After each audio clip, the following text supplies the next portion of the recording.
This story of Nefertiti is perhaps the most famous image of the ancient queen, who some scholars believe ruled as pharaoh after the death of her husband. 4. Mostly known as Akhenaten, which he later adopted. Amenhotep's royal wife, Nefertiti, is one of history's most well-known mysterious figures.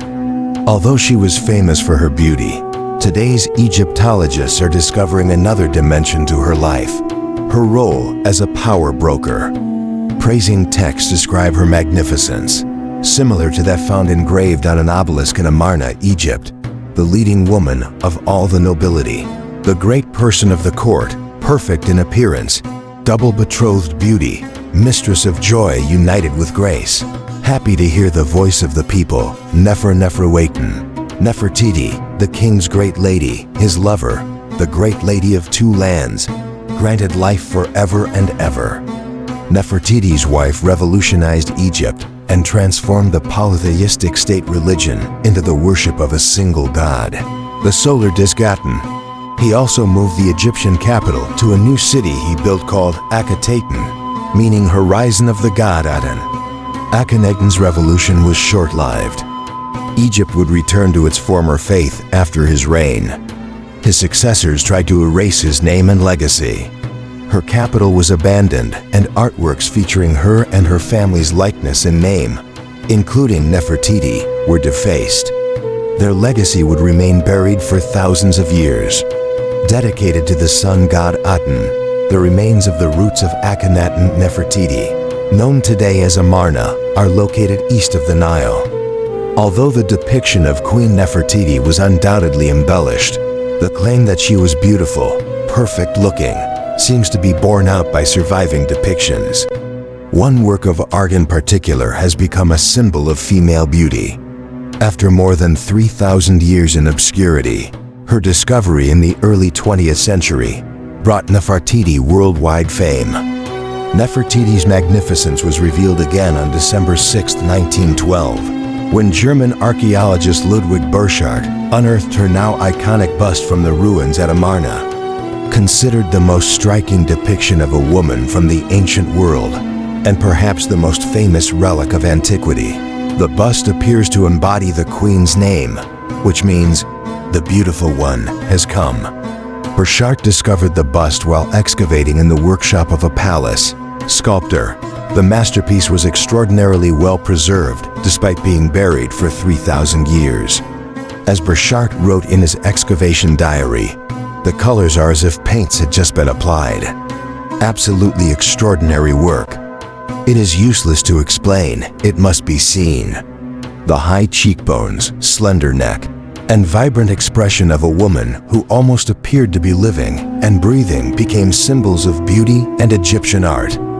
Although the Amarna bust was discovered in 1912, Nefertiti's name is barely mentioned in many Egyptian history texts written by 20th century Western scholars such as Arthur Weigel and Will Durant.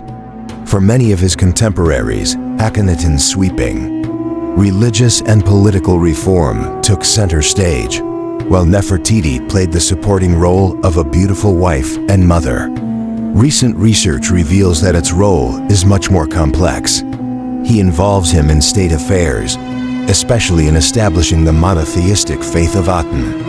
A lotus-shaped goblet made early in the reign of Amenhotep IV, circa 1353 to 1336 BC, bears his and Nefertiti's names. It is in the Metropolitan Museum of Art in New York. The detailed documents of Nefertiti's life are fragmentary at best. Both her birth and death dates are unknown. Historians have been able to establish that Nefertiti grew up in an unlikely lineage in the Egyptian ruler's entourage. She lived a privileged life as a child, surrounded by the splendor and ritual of the long reign of Pharaoh Amenhotep III. Egypt was rich and secure during his rule. In his youth, he married the heir to the throne. Amenhotep IV succeeded his father in his mid-20s or early 30s. In the 4th year of his reign, Nefertiti became his great royal consort.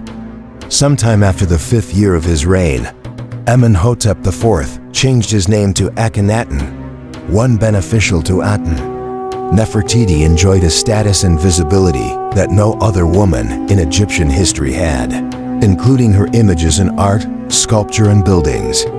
Above all, she became what Egyptologist Kara Cooney calls the pharaoh's high priestess and ideological muse. As part of the religious shift, she also received a new name, Nefertiti, which means beauty of the beauties of Aten. Beauty has come. Artifacts from the Amarna period, 1349 to 1336 BC, reveal the importance of Nefertiti during her husband's reign. The impact of Amarna was revolutionary.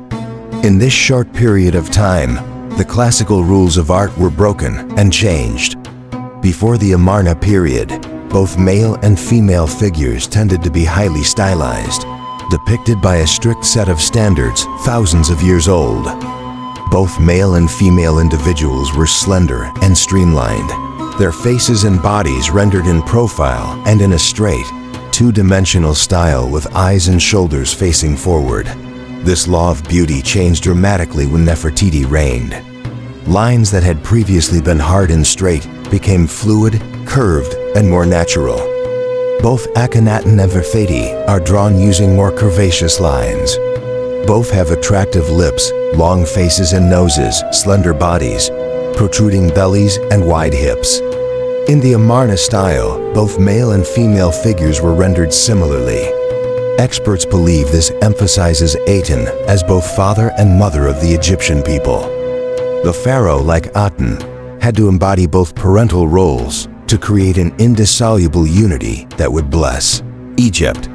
Artists seem to enjoy creating family portraits of the royal parents and their children, showing them in moments of both happiness and sorrow.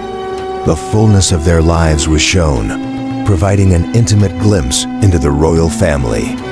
While Nefertiti's family lived in harmony, unlike the stability of Akhenaten's father, Egyptian culture, religion, politics, and economy were greatly disrupted.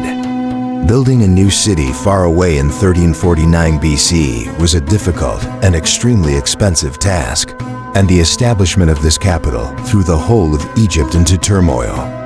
The new religion, with its vast network of priests, temples, and worshippers, shook an entire culture based on polytheism. The cost in taxes and the Egyptian treasury was enormous. Thousands of Egyptians, many of them children, were forced to build the new city, monuments, and temples of Aten. Thundering threats from foreign countries meant that people needed protection. Egypt spent extravagantly on the new city, new religion, and support systems during Akhenaten's rule, probably the richest period in its history. Akhenaten and Nefertiti ruled for about 17 years, and the pharaoh's reign ended with his death at around the age of 40. Egypt would eventually return to its former days. Akhenaten would be erased from the history of pharaohs in Egypt. His monuments and statues were destroyed or dismantled. The worship of Aten ended, and polytheism revived as taxation returned to preserve old and previously lucrative traditions. Perhaps above all, the Egyptian capital returned to Thebes.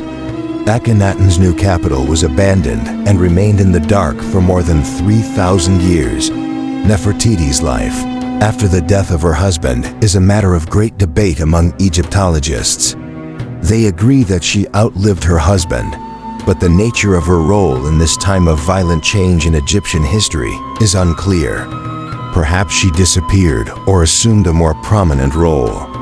The Nefertiti bust is currently in the News Museum in Berlin. Archaeologists searching for his tomb. New technologies and increasing worldwide interest make it more likely than ever that the tomb will eventually be found. There are many more questions to be answered about the enigmatic Nefertiti.